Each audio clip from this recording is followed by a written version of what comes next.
Andrew Forrest last updated 1627, the 5th of November 2018. Paul Kane, Getty Images. Western Force owner Andrew Forrest embraces Marcel Brache after his team won their World Series Rugby match against the Fiji Warriors at Perth's Nib Stadium last weekend.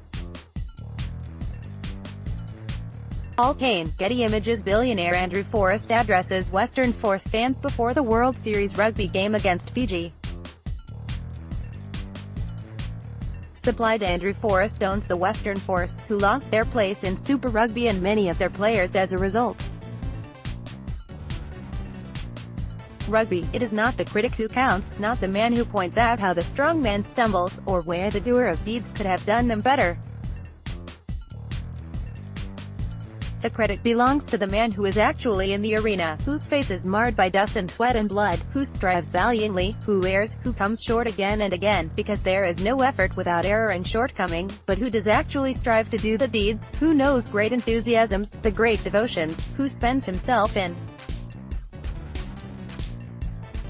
a worthy cause, who at the best knows in the end the triumph of high achievement, and who at the worst, if he fails, at least fails while daring greatly, so that his place shall never be with those cold and timid souls who neither know victory nor defeat.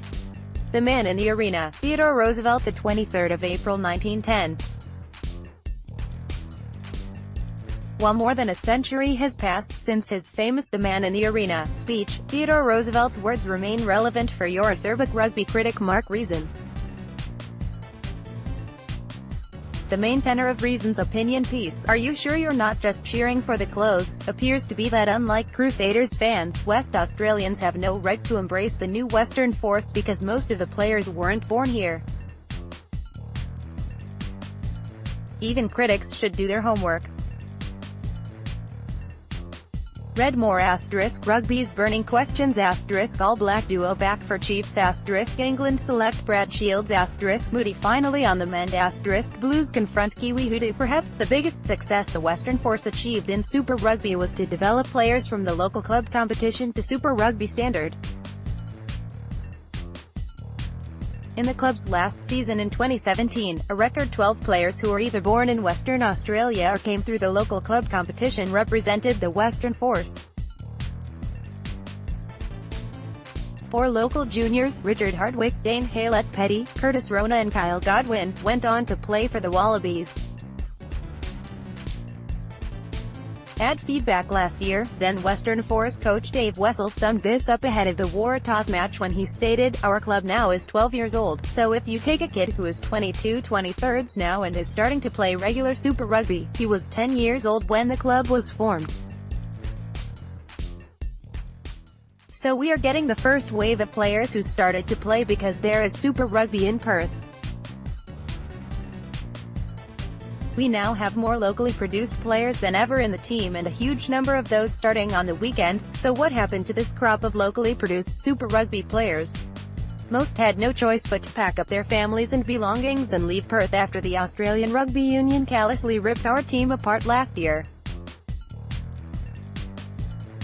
Even then, when Reason stated that Tevin Ferris was the only locally produced player in the new Western Force squad, he conveniently overlooked the likes of Tom Sheminant, AJ Alatimu, Brad Lacey, Kieran Longbottom, Harry Scoble and Clay Wynn, 7 WA products on the team and 12 players that, regardless of their origin, have worn the Force blue before.